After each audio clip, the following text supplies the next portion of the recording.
Okay, so if you are not interested in unconscious manifestation or the law of attraction, this video is not for you. Just scroll on. But I had this epiphany last week and it's so big, like it was so big for me that I really want to share it.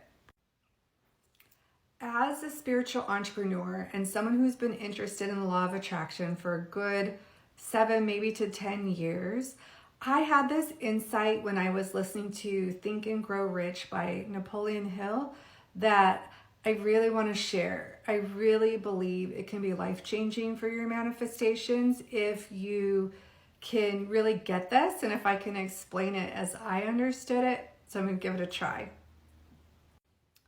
So I'm on, I think, the 11th chapter, and that's the one where he's talking about unconscious manifestation.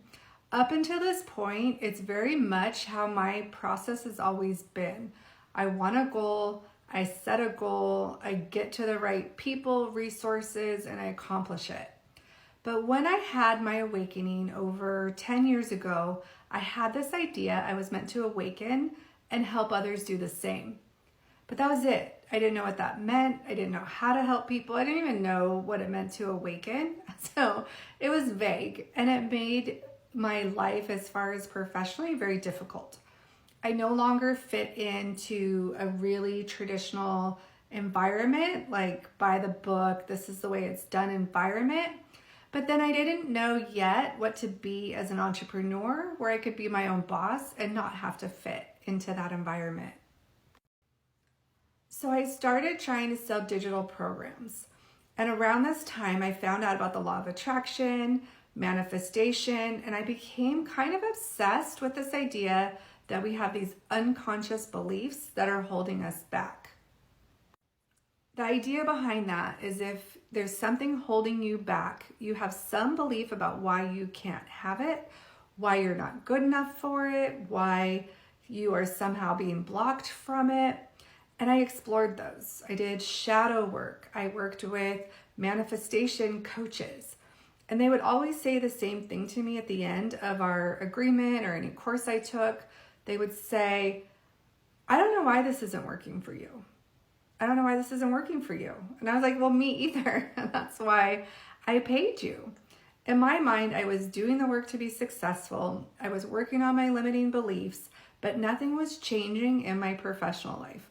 Now my personal life, my family life, being able to manifest a home, cars, like all that was working, but the professional part just wasn't. I was able to pick up work, to work from home and to work on my writing career, that kind of thing, be a copywriter. But like having digital programs, scalable income, having things just like come easy, having technology work and not constantly break, those kinds of things were not getting any better. In addition to that, I wasn't getting any clearer on my mission, my message, why I felt like I should awaken and help people. Why did I feel like I had some sort of bigger message? Like, why didn't I just feel like I could just like be in office, work 9 to 5, come home, forget about it? And why did there have to be more, right? So it hit me really hard when I got to chapter 11 of unconscious manifestation in the Think and Grow Rich book that I have been giving too much power to unconscious manifestation. That's why the coaches were confused at the end of our, time together as to why it wasn't working, because I don't really have that limiting belief. I realized I already worked that all out. I already believe I can get what I want if I really go after it. My problem has been not knowing what I want because it was an awakening, because it was a calling. It wasn't this clear, sell this book. And so you tell everybody over and over until they all have it, or do all the steps. It was very confusing. Like someone had tapped me on the shoulder and was like, okay, here's what we're going to do now. And I started putting out channeled information, but not knowing to who it should go to, why, and who it should reach. So what I realized last week is I need to apply the way I've always consciously manifested things to everything to being a spiritual entrepreneur instead of like letting the universe show me what I'm here for or show me what I'm here to create and just trusting that it all works out. We need to remember how to consciously manifest. So as a teen, I had like messed up grades. I didn't have like any money for college. And as I put myself through college, I did a lot of self-sabotaging at first. So I got a therapist. I made goals. I started taking less classes and getting A's till I got my confidence up and took a full load. I just did the conscious things to fulfill what I wanted to do, which was at the time, stop being a server, start having a more solid job, have health insurance. I had like small goals, right? And so I saw that when I had this epiphany last week. I saw it like a flash, like, oh, every time I've changed my life, relationships, going from bad relationships to meeting my husband, I consciously made that change. I was like, enough with this situation. I really want to date someone who values me, who has the same goals as me. You know, I changed it. So when you're manifesting and doing the law of attraction, instead of thinking like there's something I don't know in my unconscious mind that's preventing me, think about what you can consciously do. Because the big insight I had last week, the one I want to share, is that when you change it consciously, it changes the unconscious. So I went from the person, say, who wasn't good at school, who wasn't getting good grades.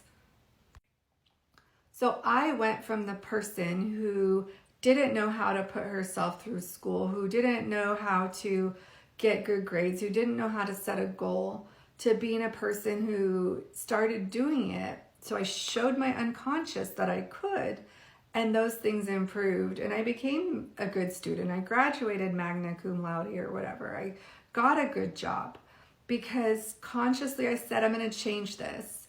And it changed the unconscious. But I think what people are teaching, and I hope you're still with me here because it's so important, what people are teaching is there's this unconscious thing holding you back. And I'm saying no. Start with your conscious. You say, I want to open this business. And as you're doing it, your unconscious will catch up. At first it'll be like, no, you can't. You can't run that business. You can't do that. But then as you have a little win, it'll be like, oh, maybe you can. And another little win. Oh, I didn't know we could do this. Maybe we can do it. It'll start to change the limiting beliefs by you proving to it that you can't. Oh, the insight I just got was, think of it like someone telling you, you can't do this. You're not good enough. You're not strong enough. You're not smart enough. You're not rich enough. You can't do it. And you go, no, I'm going to prove them wrong. I'm going to show them I can do it. I'm going to put all my effort into this and I'm going to do it. That's your unconscious and your conscious. Your conscious is like, I'm going to do it. The unconscious is the naysayer, the person who doesn't believe it. But as you show them, as you prove it, it changes. So not the other way around.